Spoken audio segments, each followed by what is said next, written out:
Aloha! Welcome to the Live Ukulele podcast. My name is Brad Bordessa. Thank you for tuning in today. This episode is a little bit last minute here. I'm scrambling on Thursday to get things together for this upcoming Saturday. Been working on a lot of projects, which is it's all good things. It's just I'm short a podcast. But in this episode, I want to talk maybe briefly, maybe not so briefly, about strumming and the basic principle behind it, because I have started working on a new ebook.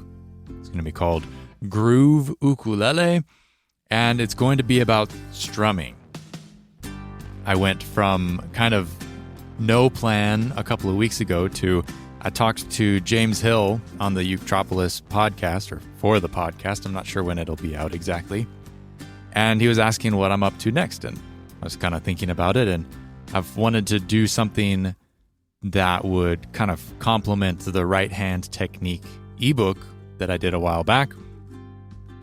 And for a long time, I've been kind of bothered by the way that people tend to think about strumming. They tend to overanalyze it, overthink it, and look in a lot of the wrong places for the answer to strumming.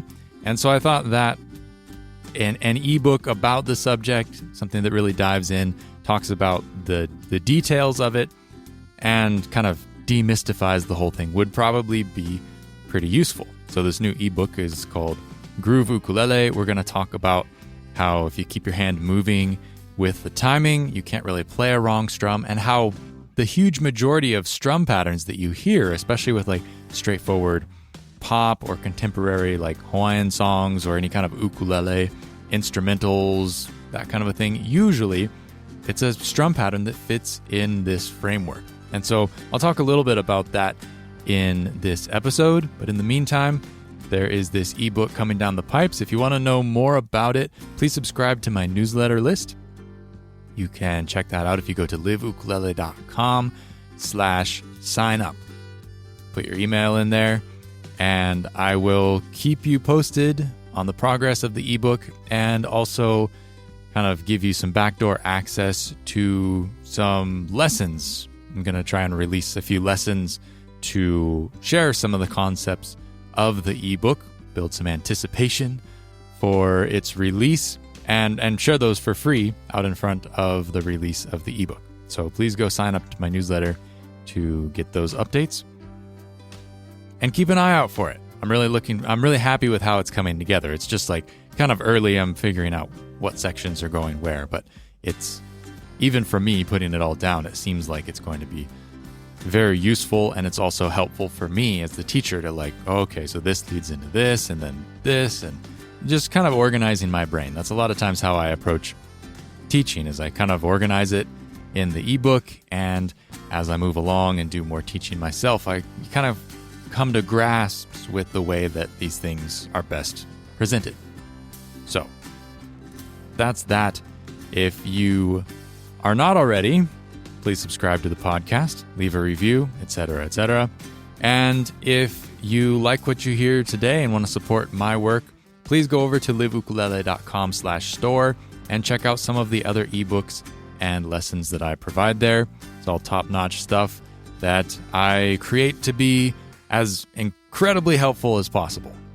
That's why I do this, is to create better teaching material, share that out in the world, and to really add to the discussions that happen around ukulele and ukulele education, just in the way that I kind of approach things. Because not all of us teach things in the same way. And so my vein is what you hear here on the podcast and see in all of my lessons and things like that.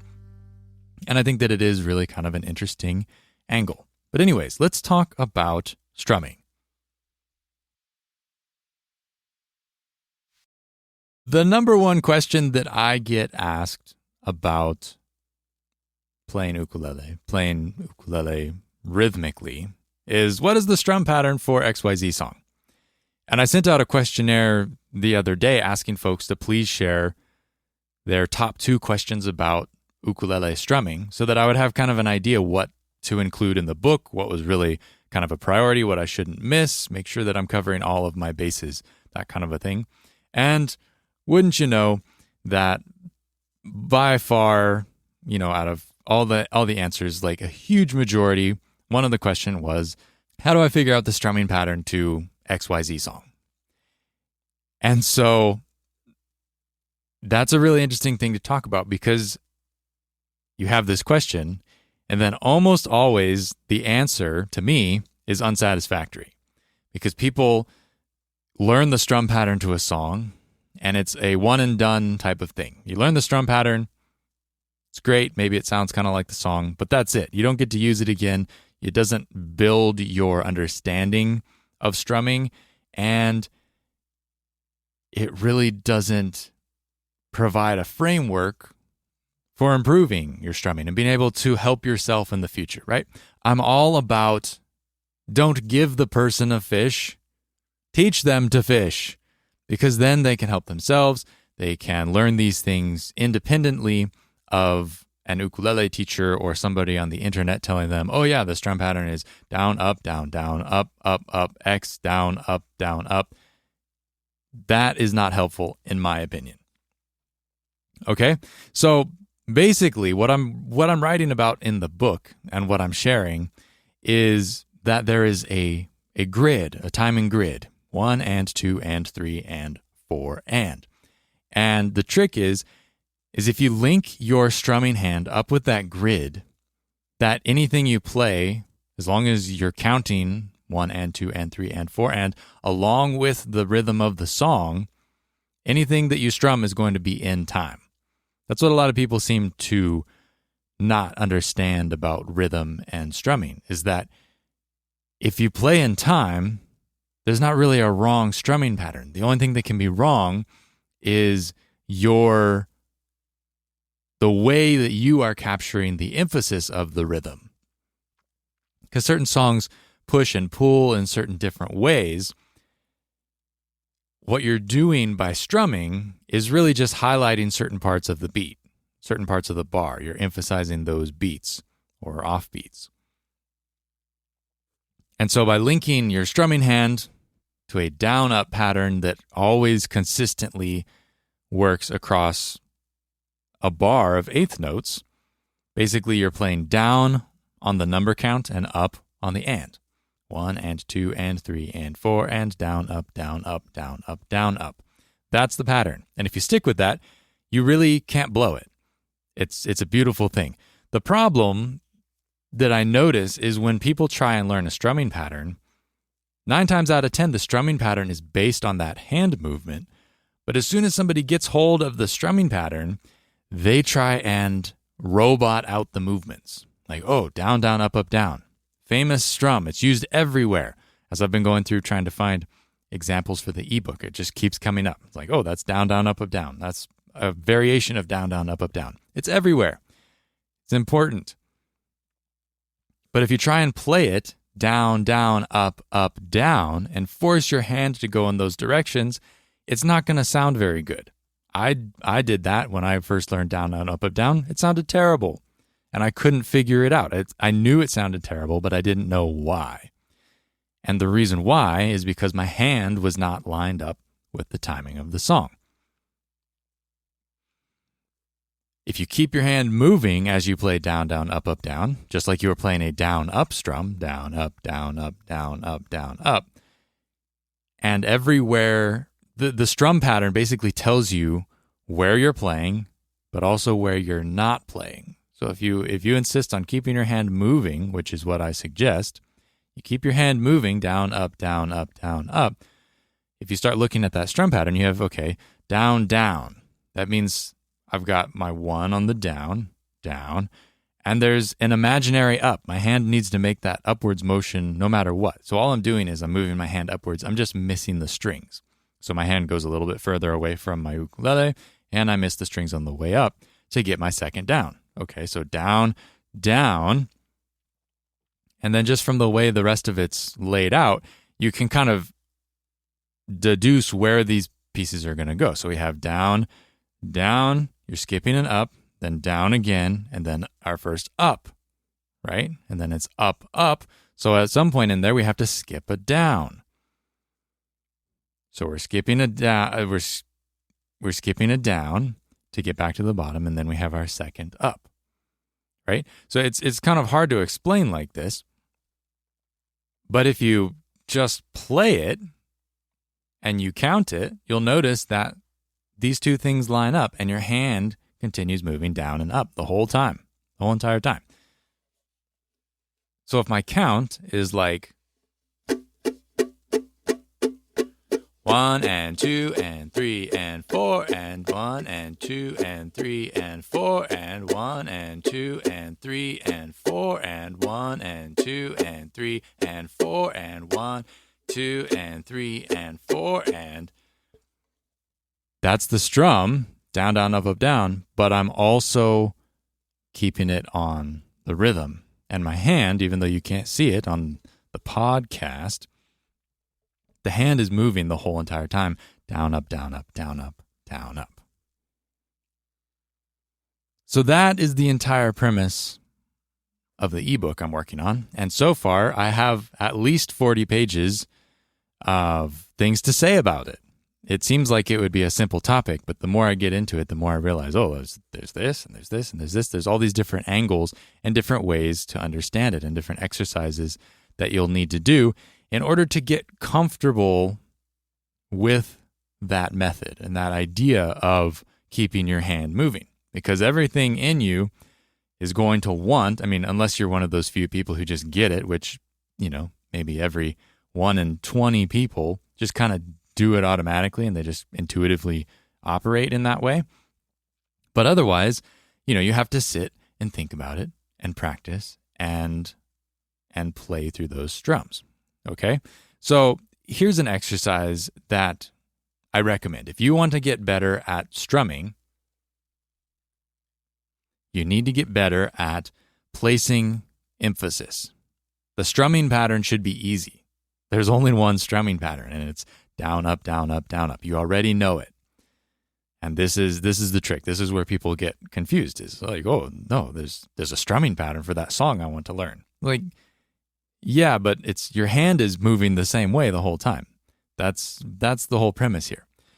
But if you want to be able to play a variation on the strum with different emphasis, which is what you're doing basically when you're playing a, quote, strumming pattern, is you're changing where the emphasis is because you're dropping beats out of the strum. If you're always playing down, up, down, up, down, up, down, up, nothing is emphasized. And emphasis is all about having a difference between two things, right? There's no emphasis. If you have a paragraph of words and they're all just as you write them in a text document, there's nothing that's emphasized. But as soon as you highlight a word and you press the bold button and you turn it to bold, then it's emphasized because the lines are darker. That word takes up a little bit more space. It's bigger. And so that word becomes emphasized. But if the words on the page all look the same, there's no emphasis, right? So if you're playing the basic strum, down, up, there's no emphasis. However, when you take away a strum, not a hand movement, but you're taking away the actual striking of the strings and you're just passing by, then you're creating emphasis so that the stuff that you do play stands out a little bit more because there's a spot where you don't play or where you play softer. That is what creates the typical strumming patterns that folks want to learn. It's a rhythmic pattern of whatever pattern the music is following, you're trying to capture that in the strum. So the way that I recommend people get used to this idea is to put your hand going 1 and 2 and 3 and 4 and down, up, down, up, down, up, down, up. And then you practice playing one strum per bar and you rotate where that strum happens. So when you start, your first strum is going to be on the 1. But then you don't play the rest of the bar. However, your hand keeps moving because that is the underlying strum pattern. Your hand keeps moving. So if I'm counting 1 and 2 and 3 and 4 and 1 and 2 and 3 and 4 and 1 and 2 and 3 and 4 and 1, 2, 3, 4, the whole time my hand is moving. And then the next step to make it the next bit of difficulty would be to move the strum. And so the easy place to do this is you just offset it by an eighth note. So now you're going to be playing on one and. 1, 2, 3, 4. 1 and 2 and 3 and 4 and 1 and 2 and 3 and 4 and 1 and 2 and 3 and 4 and 1 and 2 and 3 and 4 and. My hand got carried away there on the middle one. I played an extra strum. But the idea is that if you're always playing with the grid and you're playing that hand pattern on top of the timing, every one and you're ever going to play is with an up strum, because that's where the up strum goes. That's where it goes. And by having the down strums and the up strums in specific places, you're going to naturally accent the downbeat. The downbeat is the strong beat in the music, right? You go 1 and 2 and 3 and 4 and. Music doesn't feel so much like that. It's more like 1 and 2 and 3 and 4. It's that pump on the downbeat, on the count. And when your hand drops with gravity, you have a little bit of extra assistance to strike the strings a little bit harder. And when you come up, you have to work for it, so you tend to play a little bit softer. So there's kind of a natural cadence. And a lot of times when folks play a strum that sounds bad, it's not because their rhythm is in the wrong spot. It's because they've reversed the emphasis. Like all the time you see it. Somebody gets off by an eighth note, and all of a sudden they're playing down strums on the offbeat. So every time you have a count, you're playing up, and every time you have an and, you have a down strum. And so you're completely opposite what our bodies and our ears are used to feeling in the rhythm of the music. We're used to 1 and 2 and 3 and 4 and. But instead, when you're strumming, you've moved from that to 1 and 2 and 3 and 4 and. And when you shift between those two within the same song, which happens all the time, they play down on the count, then they play up on the count, and then they play down on the count, and they shift back and forth between those, kind of those two different modes, and the movement between them is unsettling as a listener.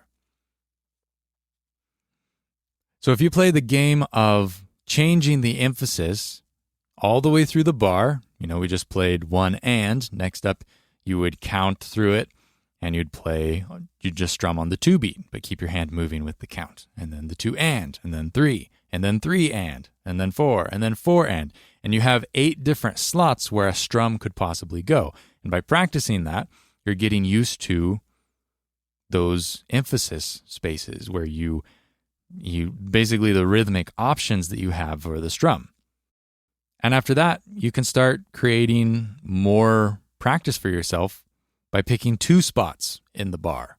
And actually, I just bought a set of 8-sided dice so that I can do this randomly and just roll a hand of dice and play an example strum. I think the dice are going to be fun for when I go to Maui in June and teach at Uncle George's workshop. We'll certainly do some of the strumming stuff, and I'll take the dice and we'll use the dice to create random strumming patterns.